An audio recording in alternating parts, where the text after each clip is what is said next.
Okay, let's begin. So, the key, we've already read the question earlier. The key words are suspended in air.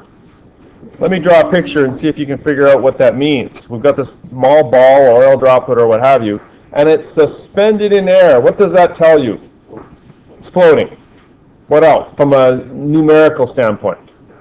What, pardon me?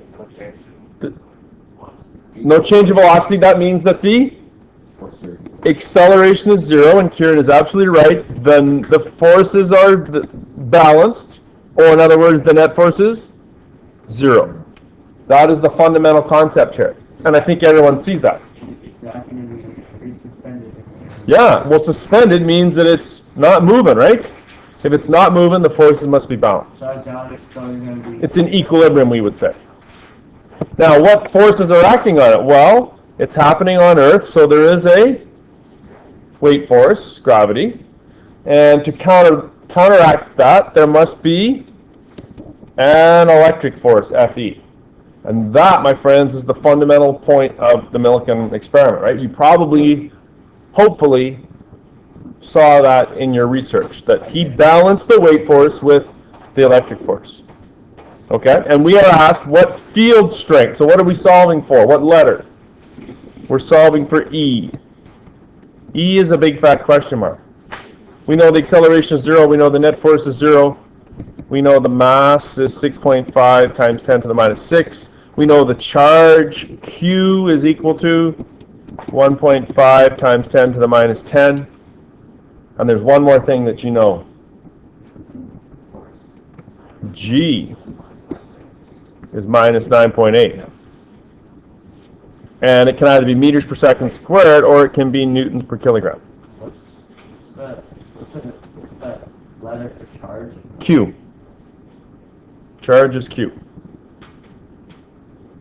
Okay, so the electric force here and the weight force are balanced. What are they made up of? Well, weight force we know is mass times gravity. Do I know the mass and the gravity? I do. So I can solve for the weight force. And that weight force has to be equal to Fe.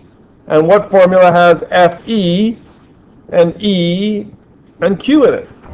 Well, the one we just learned the other day. E equals F over Q. So that's sort of our roadmap here, right? So the first step is find that weight force, and it's never a bad idea to start with that. 6.5 times 10 to the minus 6. Whoops. Times 9.8. Awesome. Calculator.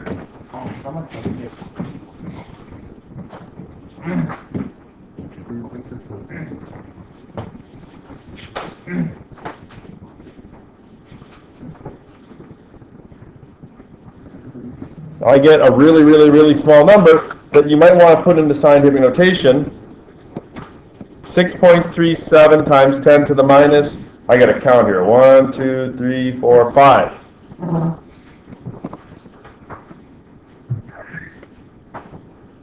Okay, and again, the fundamental idea is that that is equal to Fe.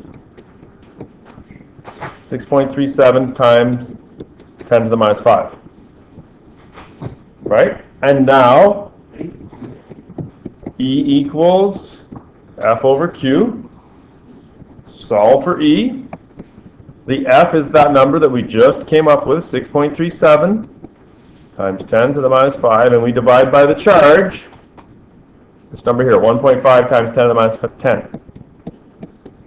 And yeah, it looks confusing with all that scientific notation. I get that. Yeah, it's okay, Lane. You can do it. Like in your brain or on your paper? No, on my paper. Oh. I get a big number, 4. I got to go scientific notation here. 1, 2, 3, 4, 5. 4.25 or 246 times 10 to the, what did I say? 5, I think. No, it's 5. It's a big number. And what is the unit? Newtons per coulomb. I hate to tell you this, but that's the easy question. That was not that. No. Really, the only thing that really makes it confusing is the scientific notation, right? Like if I got rid of that, I just made a regular number, as kids like to say, it wouldn't be that hard at all. No. Surely they must get harder than this, Mr. Bennett. Yeah. I'd feel shortchanged if they were always that easy. No? You'd feel like you got gypped in the price of admission. Gypped? Maybe that's a bad word. Shouldn't say that maybe. Wonder what the origin of that word is. Gypped. Yeah. I'll have to look that up. Okay. This time, again, suspended in midair. So we need to... Watch for that. Wait, Does it help to draw the picture? probably, change the question before I was done. Oh, I'm so sorry, man. Okay, so the suspended in air is important again, and I'm going to draw the picture, and I recommend that you do it as well. If that's the only thing you do, then at least you show me you have a basic understanding of the Millikan concept that the weight force is balanced by the electric force. thank God. This time we're solving for Q. Is this going to be the same, just a little bit different? Yeah, a slightly different here. Slightly different ending. FW is equal to mg. It's the alternative ending on the Blu-ray. 7.0 times 10 to the minus 8 times 9.8 is...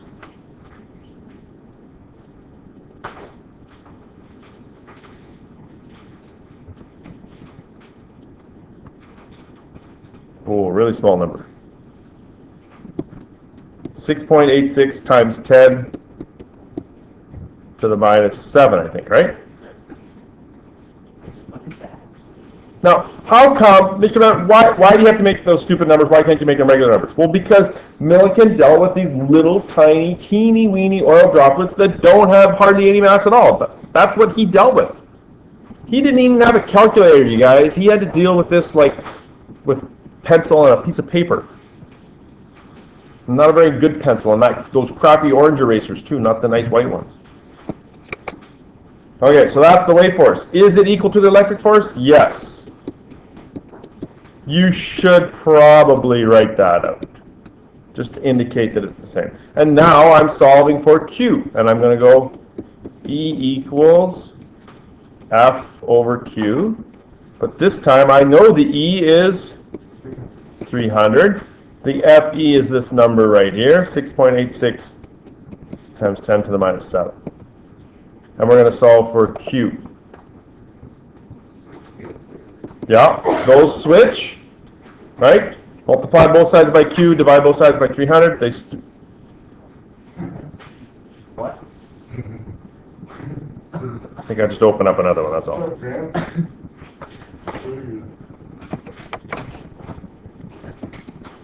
6.86 times 10 to the minus 7, divide by 300.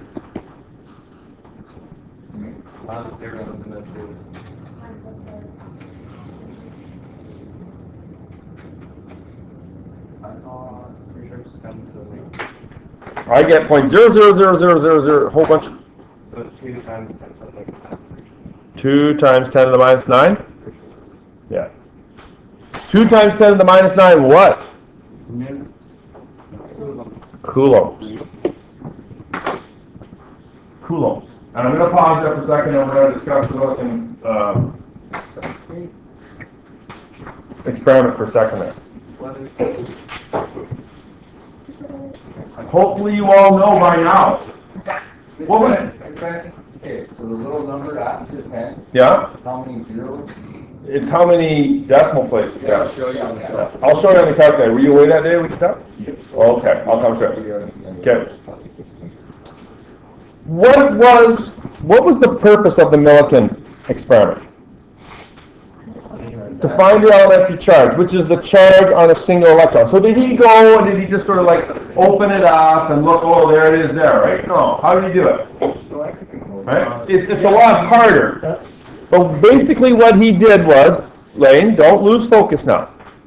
Basically what he did was he sort of did these steps and came up with a charge. And what he found was these charges, this 2 times 10 to the minus 9, it would be like 2 times 10 to the minus 9 and 4 times 10 to the minus 9 and 6 times 10 to the minus 9. He found that they were always multiples. They followed a pattern.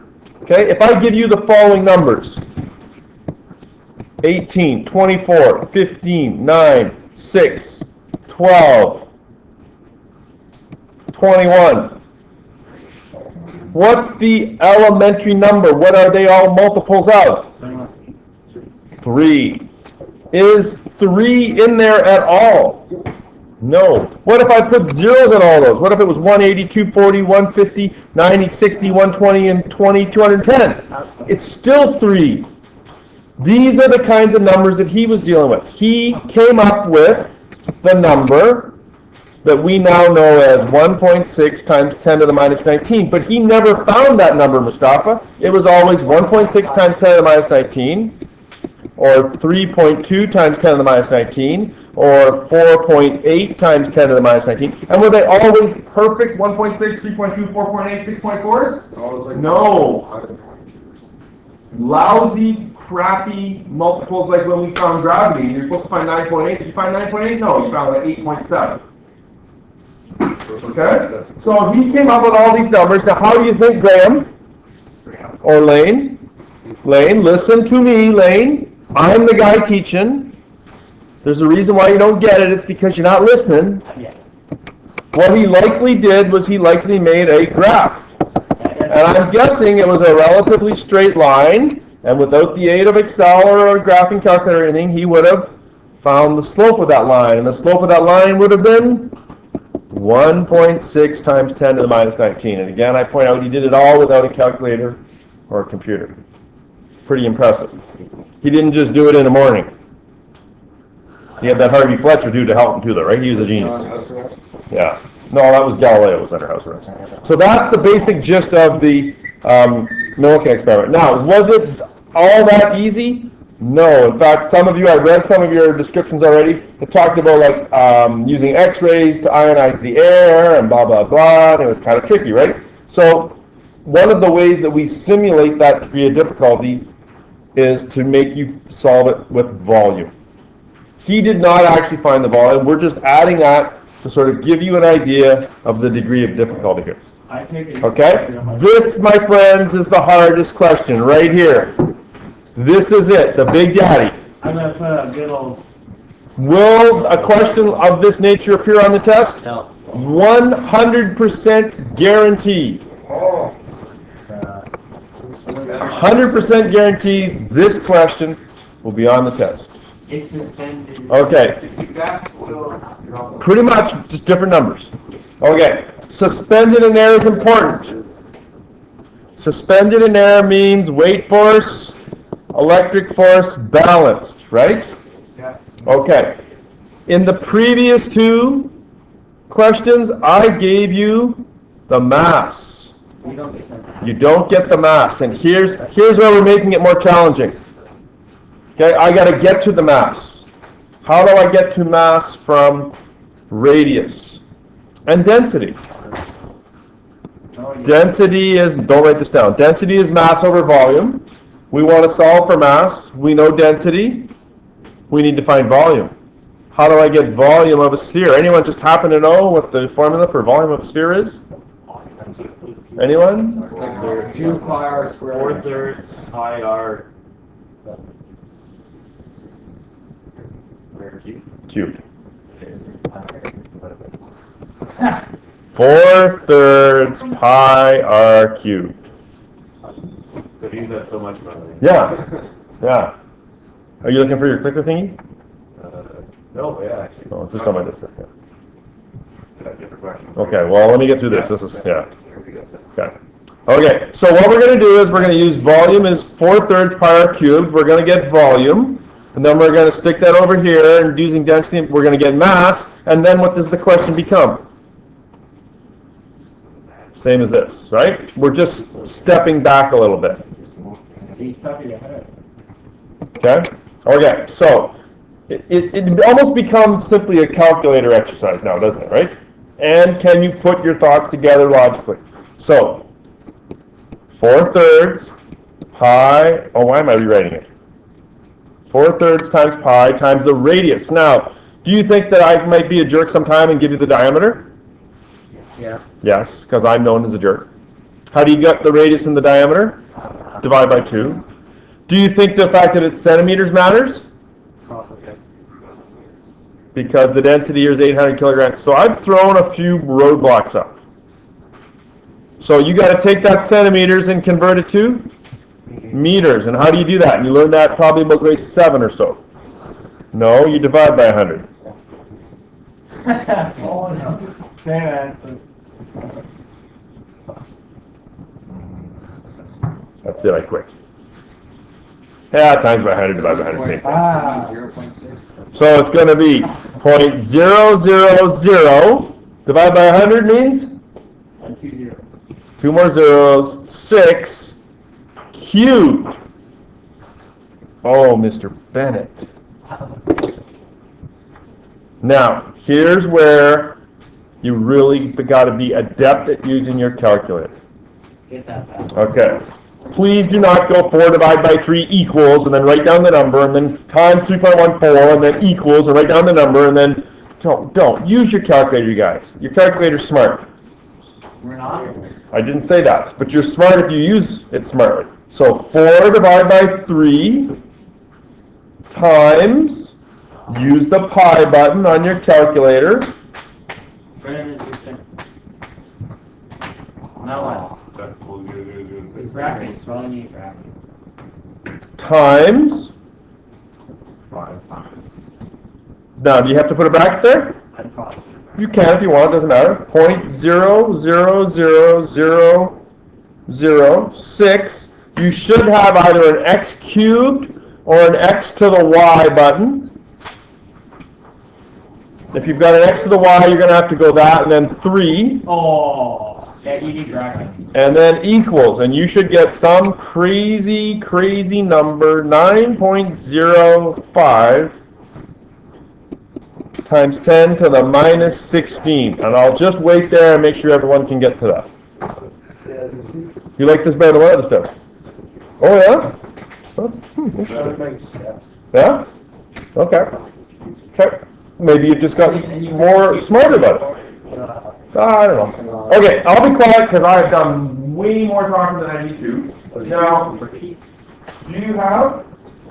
Oh, I never actually read off the Millikan questions. Well, Mr. they Bennett. must have disappeared. Oh, that's weird. And I went through the whole Probably thing. supposed to finish our project. Yeah. Can't. Oh, you know why? Because it's not here. Yeah. Okay, I'm gonna go. I'll go to the bathroom. I'm gonna go and print these off for you. The other sheet, by the way, if you're still struggling with Millikan research, a really good sort of 1.5-page synopsis of Millikan. Right there. Go to the bathroom. Go do what you need to do. I'll get you the questions.